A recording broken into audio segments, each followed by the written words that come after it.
Let's now look at the lateral modes and how they affect handling qualities. And we're going to do that first by looking at Dutch roll. And the order that we're going to look at this is simply the order that it is in that mil-spec document. So we're going to start with Dutch roll, and then we're going to talk about the roll mode, and then the spiral. And then we talked about earlier that the roll and spiral can actually combine into a low frequency mode, lateral mode. Sometimes that's called the lateral phugoid. And so we'll look at that as well. Okay, so let's start off with Dutch roll. So Dutch roll is possibly the most annoying of the modes to human pilots, and that's because so if we just look at what this Dutch roll might look like as a function of time, so something like this, it's usually oscillatory, and then let's say that this is the period here. The problem with this is that actually the quarter period is usually on the order of human response time. Okay, so if we were to cut this up into quarters, okay, something like that. I guess I didn't do a very good job there, but anyway, you get the idea. If you cut this up into quarters, it's the quarter period that is usually on the order of human response time. I think in the previous videos I said the period, that I made a mistake there. It should be the quarter period, okay? And that's because if you look at just a quarter period, so let's start off at 0, and then say that this is going to come out, we'll just zoom in on one period of this, okay? So the quarter period is the time it takes us to get from 0 out to our max amplitude point.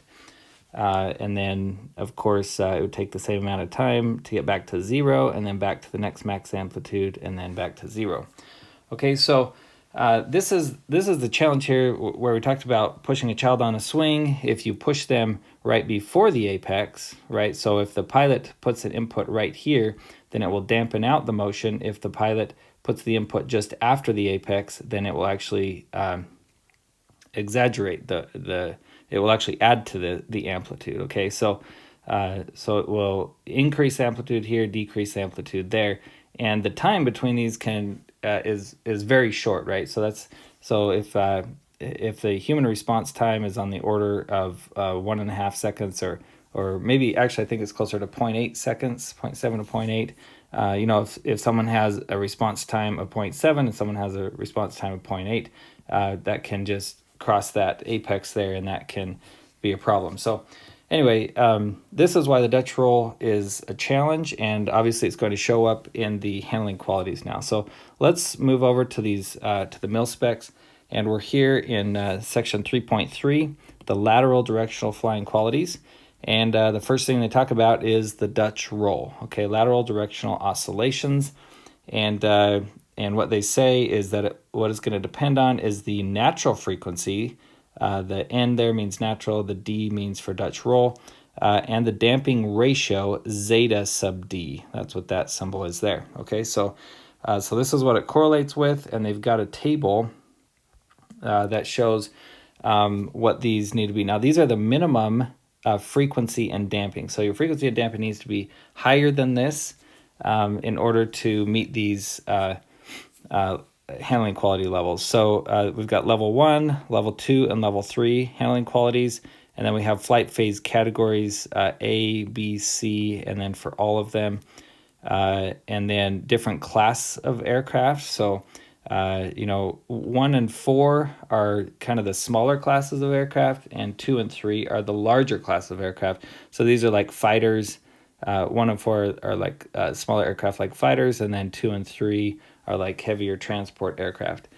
And so there's also some other things here. So CO here means combat, GA is ground attack, and then we've also got class 2-C. That C there means carrier based, and then we have 2-L, which is land-based aircraft. So aircraft that take off from a carrier or land-based aircraft there. So anyway, so this is a little bit more tricky. You got to know what flight phase category you're talking about, what class of aircraft, and then there are these requirements over here for the minimum zeta, which is the damping ratio, and the natural frequency here. So we have a requirement on the damping ratio itself. We have a requirement on the natural frequency, and then we have a requirement on the two of them multiplied together. And these are little asterisks here that that have some more information down here that you might want to check out. But anyway, so this is a little bit complicated, but it's just this table. You got to do this lookup to make sure you're in the right class and flight phase category and whatnot. One thing that I want to point out is this information about the frequency over here. So the frequency is related to the period, right? So the definition of the period, in fact, we'll just make another column here. The period is just equal to 2 pi divided by omega sub n. Now, actually, that's not completely true because this is the natural frequency, not the damped natural frequency. So this natural frequency isn't actually the frequency that this Dutch roll mode is going to oscillate at. It's the frequency it would oscillate at if there were no damping, okay? But the damped natural frequency, often we'll see omega sub d is the damped natural frequency. That's the actual frequency that that's going to oscillate with. So they didn't look at that, or at least they didn't see the data correlate with that. What they decided to measure was the undamped natural frequency. That's the omega sub n. And so this period here is the undamped period of this oscillation, not the damped period. Okay, so those are two different periods, although they're usually pretty close together. So okay, so the period here, or the undamped period, is 2 pi over omega n. If you do 2 pi over 1, then you get just 2 pi, of course. So let's just write that down. So this is 2 pi. Any place that we get a 1 here, this is 2 pi, which is about 6.28, right? So this is 6.28. This is in seconds, right? The period is in seconds. So this is 6.28 seconds there, and then if you do 2 pi divided by 0.4, you get about 15.7 seconds, okay? So really, those are the only two periods that we care about.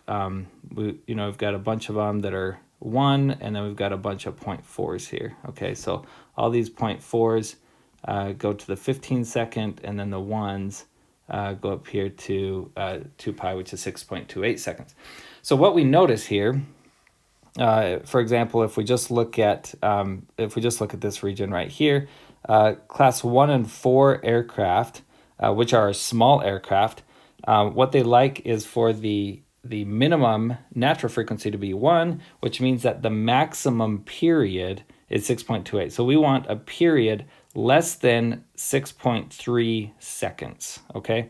For small aircraft, you want a period less than 6.3 seconds. For large aircraft, you want that period to be less than 15.7 seconds, okay? So those are kind of the two major categories there for the frequency. So anyway, I just thought that was kind of interesting. So you can think about 6.3 seconds compared to 15 seconds, 6.3 seconds for a small airplane, 15 or almost 16 seconds for a large airplane. Okay, so in order for you to be at level 1 handling qualities, you need to meet all of these requirements, right? If you're not meeting one of those requirements, then you're not at level 1 handling qualities. Same with level 2, it needs to meet all 3 of these for level 2, and so on. Okay, so that's the Dutch roll and how that affects handling qualities. So let's go on down to the next thing they talk about is the roll mode. Now the roll mode is basically the main. It's usually a very highly damped mode, and we can just as a reminder of what that looks like. If we deflect the aileron, for example, it takes us some time if we look at the rolling rate with respect to time, it just takes us some time to get to some steady rolling rate. If we were to plot the bank angle as a function of time, then basically what this is showing is that we ramp up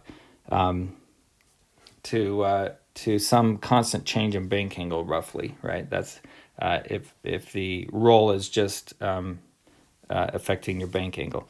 Anyway, so what they looked at was the time constant, the roll mode time constant, and the time constant is equal to 1 over sigma. And remember, the time constant is about the time it takes for the disturbance to dampen out by about 63%. Okay, so we're talking about a time constant here. Is when it's damped out by about 63%. So 1 over sigma might be about there when we're about 63% to where we're going to be at the steady state. Okay, so it's not surprising that pilots like to have this time constant be rather small. So we're going to have level 1 handling qualities are going to have lower time constants than level 2 or level 3. So basically what level 1 is saying for class 1 and 4, again, these are the small aircraft compared to the larger aircraft 2 and 3, you need to have that dampen out within a second. So this is a time constant is in seconds. And so within a second, you basically need to have reached your 63% of your steady rolling rate, or in other words, that your rolling rate, you've got to get up to a constant rolling rate within about a second, okay? Larger aircraft, you can do that within about 1.5 seconds. And so this makes sense because pilots think of ailerons as controlling their rolling rate. They think, or at least that's the way that they want it to feel. That's what they are used to. So when they deflect that aileron, they want this transient to be really quick, so they quickly approach a steady change in bank angle or a steady rolling rate here, okay? It's this transient that they don't like. They want this transient to be really small. So basically, to have level 1, you need to have that transient basically damped out within about a second. If it takes longer than that, 1.5 up to 3 seconds, then we're at level 2. And then if you're looking at something closer to 10 seconds, then you're level 3. If you're above, this 1.5 to 3 second range, then you're in level 3 category. If you're above 10 seconds, if it takes you longer than 10 seconds to ramp up here to this constant change in bank angle or this constant roll rate, then you're at basically uncontrollable. That's worse than level 3. That's what they call level 4 kind of unofficially. So that's the roll mode. One place that I saw this be important is in my work at Scaled Composites when I worked on the Stratolaunch airframe. So that aircraft had quite a bit of inertia away from the x-axis, and most aircraft don't have a whole lot of inertia about the x-axis because we're kind of long, slender body type vehicles. But that particular aircraft has 2 fuselages that sit outboard of the x-axis quite a ways, and so you have quite a bit of inertia. You've got to get when you deflect the ailerons, you got to get that thing rolling, and that inertia is fighting that. And so anyway, we looked at this type of thing, and I'll show you one other thing that we looked at here further on in just a minute. Okay, so this is the roll mode. Now let's look at the spiral. Looked at the spiral, and for the spiral, what they found is that, see, the spiral mode is usually either lightly convergent or lightly divergent. Okay, so it's usually not too big of a problem. But these the handling qualities basically were a minimum time to double. If the spiral mode is convergent, it's no problem. It's just that when it's divergent, we then have limits. So what they said is that it's the minimum time to double.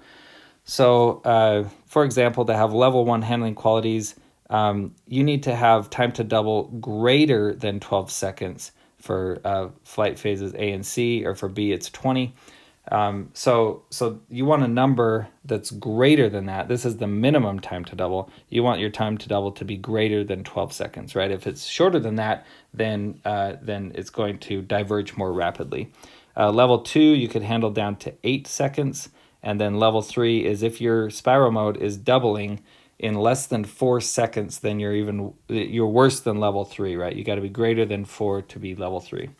So anyway, spiral is pretty simple to measure. We just need to know our doubling time. If we're convergent, then we're just fine. We're level 1. But if we're divergent, then we've got to check this doubling time and make sure that we're greater than 12 seconds or 20 seconds, depending on the flight phase. Okay, now the last thing here, so we've talked about the Dutch roll. We've talked about roll and spiral. And now we're going to go to the lateral phugoid. Now, the lateral phugoid is not a common mode on most aircraft, but there are some aircraft that exhibit a lateral phugoid. Generally, it's aircraft that have very little wing area, so that the roll damping is not great. Now, or is not as large as on traditional aircraft. So the reason that the roll and spiral are real, the reason we get real numbers out of those and that they're not oscillatory is because there's so much damping in the roll mode. So that damping makes that a real number. The eigenvalue for the roll mode is a real number for most aircraft because of the roll damping.